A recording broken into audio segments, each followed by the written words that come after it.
Hi, my name is Dr. LaShawna Dean. I'm an assistant professor at William Patterson University. I'm a licensed professional counselor, approved clinical supervisor, and nationally certified counselor here in New Jersey. So today I'm going to talk to you about some of your fears and concerns about participating in clinical research trials. What you'll see on the upcoming slides are the most popular questions that we've gotten about participating in a clinical trial. But there will also be an opportunity for more questions during the live question and answer session at the end. My clinical research interest is in multiculturalism and diversity. I think it's very important that our people as African American have more research about their qualitative and quantitative experiences in a variety of different areas, ranging from substance abuse to clinical trial participation, to just everyday life experiences. I've studied how it feels for African Americans and Latino students to go to a 4-year versus a 2-year university, just so that our experiences and our diversity issues can get out there more. When I asked the question to most African Americans what concerns them about clinical trials, the resounding answer is the Tuskegee experiment, where people thought they were being treated for syphilis when they were only being observed as the disease was allowed to worsen. Dr. Dean, can you talk to us a little bit about debunking the myth and the history surrounding Tuskegee and clinical trials?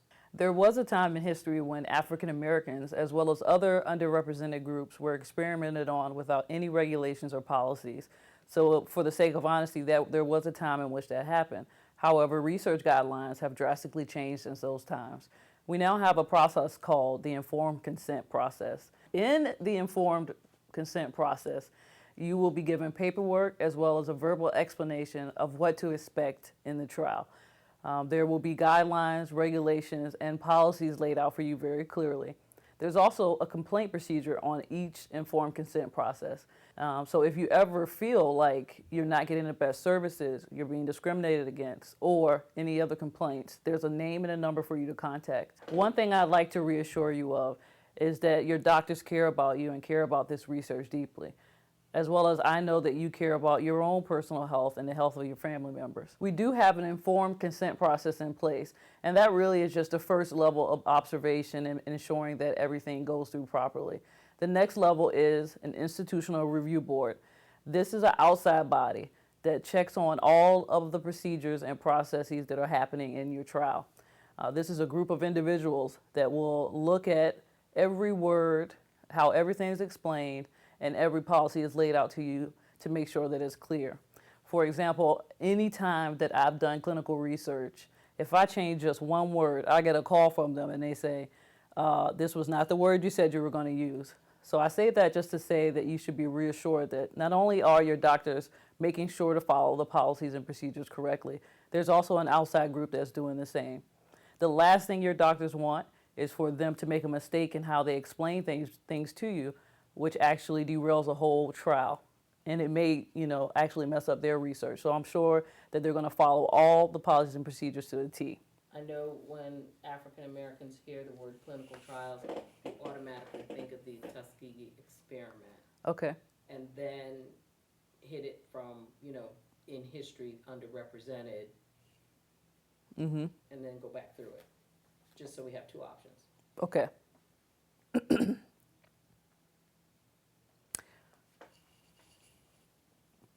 Okay. I'm ready. I know when African Americans hear the words clinical trial, the first thing they think about is the Tuskegee experiment, as well as what happened to Henrietta Lacks, in which her cells were used to further ovarian cancer cell research without her knowledge. That no longer can happen to us anymore. There are many safeguards built into the research process that protect us from those things happening to us again. In today's research, we use the informed consent process. This is a process in which the doctor clearly lays out for you in written and also verbally what you will have happen to you in a clinical trial. So they give you a document that explains possible side effects, that explains the process you will go through, that explains all the checkups, all the lab reports, and everything that might happen to you during the process of the trial. And this is really for your protection, because if anything goes differently from that informed consent process, you have a way to check in and call someone and report that. At the bottom of the informed consent document, there's usually a complaint procedure.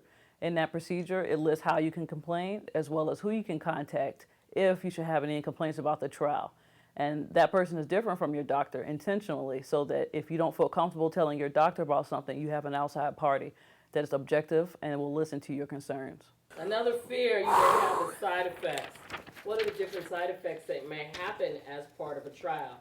You may ask, what if a drug is designed to treat one thing but makes something else happen, from hair loss to upset stomach to constipation?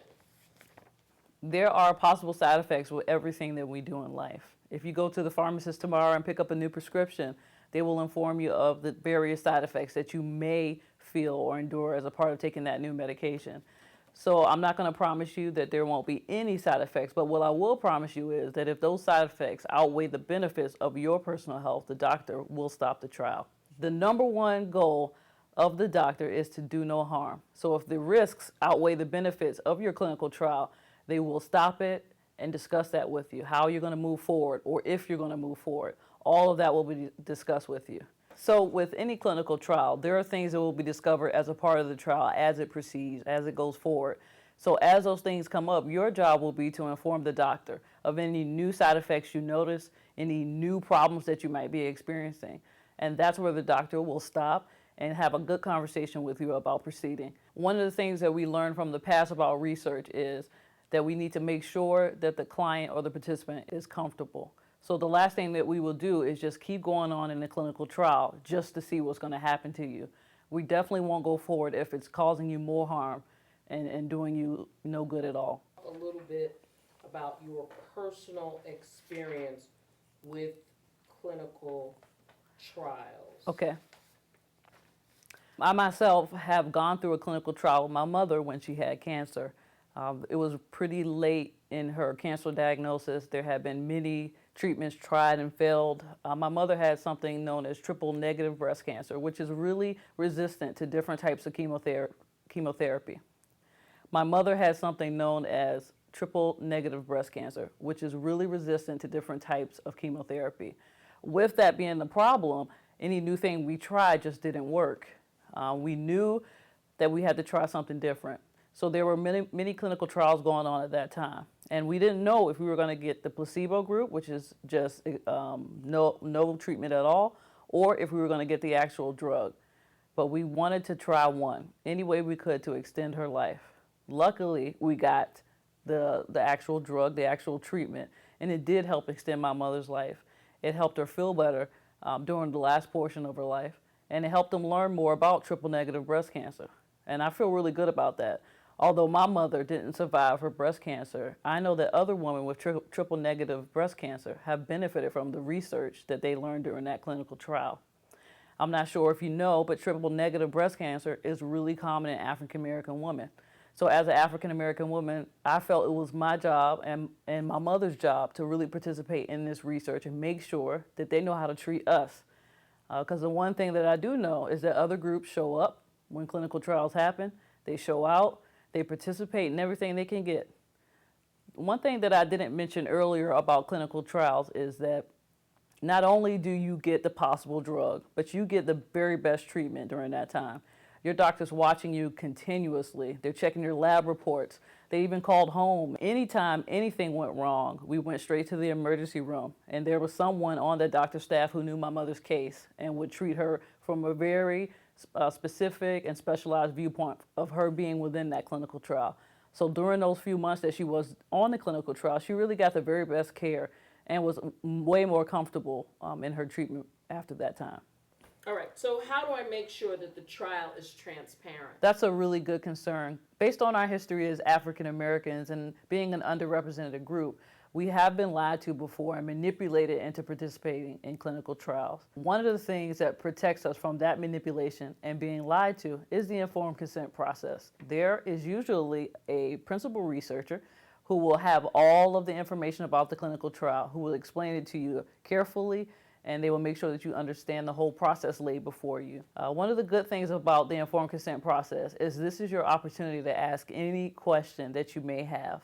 And one of the things that I tell many African Americans, as well as anyone else participating in any research, is that you are your best advocate.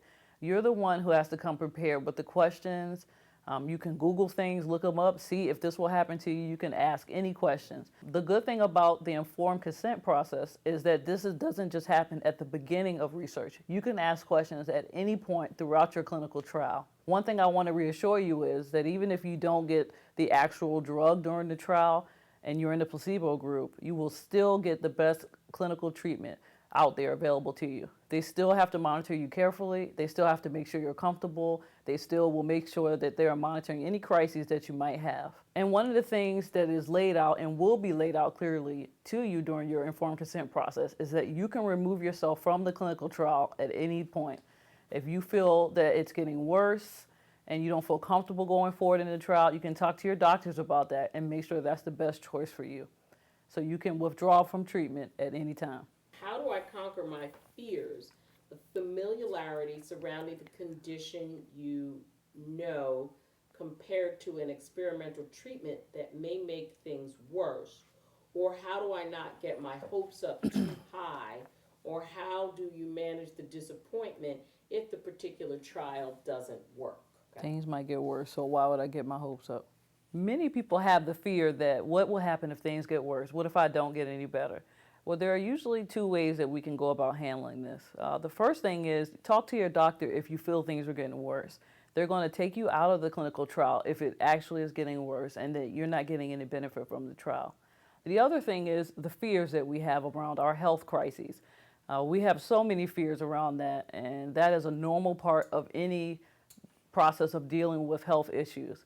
If this happens and those feelings start to get really overwhelming, I would encourage you to go see someone like me, a counselor or a social worker that's assigned to the hospital. Or you can go for an outside provider. But that person is going to help you find ways to cope with those feelings. One of the greatest fears that we have is what will happen if my health gets worse. And that's a real fear. So I would encourage you to talk to someone about that and get those feelings out, not keeping them bottled up inside. Usually, as a part of any clinical trial, they have a social worker on staff who will help you and guide you through those questions, through those fears, and through those worries. Another thing that I would implore you to do is really think about how will this trial not only just benefit me, but how will it benefit the African American community as a whole? One of the things that really concerns me as a clinical researcher is lack of participation. A lot of us don't want to participate because personally, we're like, we don't want it to get any worse. Or personally, we don't want to take the time. But I would really encourage you to think about how can I help my community as a whole? That's one of the things I love about being Black, is that we do care about our community. And this is a way to show how our community that you care about sickle cell disease. So don't just consider the personal implications of participating in a clinical trial. Think about the larger goal. How will this further the research around sickle cell and the African American community? There are certain diseases that we as African Americans struggle with more than other groups, and sickle cell disease is one of those. So I would encourage you to think about the larger good. I participated in a trial before and it didn't work, so why should I try again? That's a really good fear. Unfortunately, one thing doesn't work for everyone. Oftentimes, we need a cocktail of drugs and at varying dosages just to get to our best treatment. Oftentimes, we need a cocktail of drugs at varying dosages just to get the treatment that works for us. Unfortunately, not every drug is going to work for everyone. But one thing that we will get from your participation in a clinical trial is to learn more about what works for you as well as others like you. The good thing about participating in a clinical trial is not only do we learn about you personally as a patient, but we also learn information about other African Americans as they participate in this clinical trial. This is the part where for compensation? Yes. All right. Every clinical trial is different, and they vary on what they label compensation. Compensation usually comes in the form of the very best treatment. So your doctors will run more lab tests on you, will be with you when you're in crisis more often, will make sure that they watch you and monitor you out of your mind. If it somehow relates to your participation in the clinical trial, then usually the people who run the clinical trials want to make sure that you're comfortable and will try to accommodate you in those needs. But one of the other things that isn't mentioned anywhere is really paying it forward. I know I keep coming back to this, but I can't explain to you enough how important it is to pay it forward for other African Americans struggling with this disease. We are one of the few groups that suffer from this disease, yet we're the ones who don't want to participate in the clinical trial. Those two things just don't go together. One of the things that you may consider as you move forward in making the decision to participate in this trial is how will I benefit others through my participation. Most trials do go on for an extended amount of time to accommodate those who are participating in the trial. And usually the leaders of the clinical trial and or the doctors will ask for an extension just to make sure everyone in the trial can continue to get the treatment that they need. In worst case scenario, clinical trials are ended for lack of participation. And this just drills it home for me why we need to continue participating in clinical trials so that the trials aren't ended when people are still benefiting from them. This usually happens because we have a lack of participation in clinical trials. For an example, in Newark, New Jersey, we're having this problem. The more people that participate in trials, the more people it will help. However, when we have a limited amount of participants in any clinical trial, it gives us limited data, limited information about that clinical trial. But if you are the one person that it does work for, know that your doctor will make sure that you will continue to get the benefits you need, whether it's in the form of the clinical trial or other helpful treatments out there. So now maybe we ask the question in a different way and you incorporate it, because the next question is, why are we behind in participation? Is it because we're not aware? Is it that the treating physicians are not encouraging us to participate? So lack of participation is a really big issue right now. There are some geographical areas in which we lag behind in African American participation in clinical research trials. There are other reasons also that take people away from participating in a clinical trial. Skepticism, a lack of communication, a lack of information. It may be a myriad of reasons as to why people may not participate in a clinical trial. But this is why we're bringing this information to you right now, just to get you informed that there are clinical trials out there for you to participate in. So question number 10, what if you feel that the researcher is asking too many personal questions? So one of the myths that are in African American families and African American communities is to keep what happens in your household private, to keep things within the family or just within your small communities. But that couldn't be more from the truth when it comes to clinical trials. Everything is important in a clinical trial, from what you ate for breakfast to how many sexual partners you might have had. This all could affect the way that the clinical trial data comes back. This extra information is what is called confounding variables. These are things that could interfere with the actual treatment, the actual new experimental drug that they're trying out. That's why your doctor will ask you a lot of personal questions. And while I know that answering personal questions is very uncomfortable, everything you can give and every honest answer you contribute will definitely help them learn more about the way that this treatment is affecting you and others like you. So it says, what is a psychotherapist or counselor and why do I need to consult one? As a professional counselor, holism is really important to the way that we treat our clients.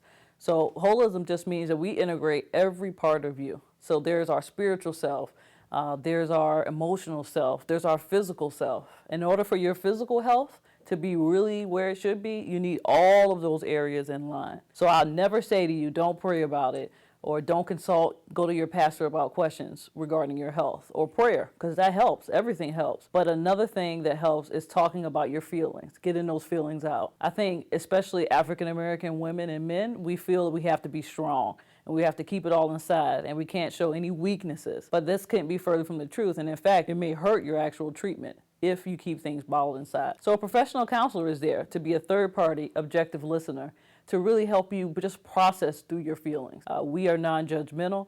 We listen to you. We don't lead you or guide you towards how to feel. We just let you move there organically. And one of the things that really helps is just talking it out. And that's what we're here for. Being a part of a clinical trial is one thing, but being a person who suffers from sickle cell disease is a whole nother thing that has its own set of emotions attached to that. And that's what we're here for. Really here to help you process through those feelings. And lastly, I'll just give you my own personal anecdote. My grandmother always said, God don't want you to be no fool. So what I took that as to mean is really talk it out, process things, and don't be stubborn.